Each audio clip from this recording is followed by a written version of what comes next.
সরকারি চাকরিতে প্রবেশের বয়সীমা ৩৫ করার দাবিতে বিক্ষোভ করছেন শিক্ষার্থীরা। এ বিষয়ে জানাতে সরাসরি যুক্ত হচ্ছেন সহকর্মী শাহাদাত নিশাত। নিশাত, আন্দোলনকারীরা এই মুহূর্তে কি বলছেন? জি, যেমনটি বলছেন, আমরা আসলে একেবারে যদি একটু প্রথম অবস্থার কথা যদি বলে থাকি, ঠিক সকাল 11টায় আমরা দেখেছি শাহবাগের প্রজন্ম চত্বরে এখানে চাকরিতে ৩৫ বছর বয়সী যে প্রত্যাশী যে শিক্ষার্থীরা রয়েছিল তারা দাবি তুলেছিল। তাদের দাবির প্রেক্ষিতে তারা পরবর্তীতে প্রধান উপদেষ্টার বাসভবন যমুনায় তারা আসতে চেষ্টা করে এবং সেই ক্ষেত্রে ১৪৪ ধারা ভঙ্গ করেই তারা যখন প্রধান উপদেষ্টার বাসভবনের সামনে আসতে শুরু করে এবং এক পর্যায়ে সেখানে পুলিশ লাঠি চার্জ করে এবং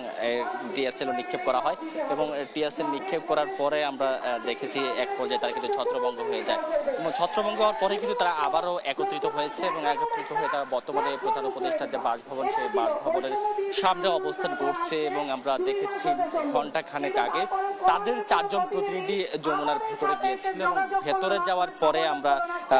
তাদের কাছ থেকে জেনেছি সেখানে প্রধান উপদেষ্টার সরাসরি তারা দেখা যাচ্ছেন এবং সেখানে মন্ত্রিপরিষদ সচিবও এখানে এসেছেন, স্বরাষ্ট্র উপদেষ্টা এসেছেন, কিন্তু তারা আসলে তাদের সাথে বসতে রাজি না এবং তারা সরাসরি প্রধান উপদেষ্টার হস্তক্ষেপ চান এবং আজকের মধ্যে তাদেরকে যদি প্রজ্ঞাপন না দেওয়া হয় সেক্ষেত্রে তারা মাঠ ছাড়বেন না বলে হুঁশিয়ারি দেন এবং আজকে কিন্তু তারা এখানে অবস্থান নিয়েছেন এবং আমরা দেখতেই পাচ্ছেন একেবারে শুয়ে বসে পড়েছে তারা। আর এইটিকে কেন্দ্র করে আমরা দেখেছি শৃঙ্খলা বাহিনীরও ব্যাপক তৎপরতা এখানে আমরা লক্ষ্য করতে পেরেছি। এখানে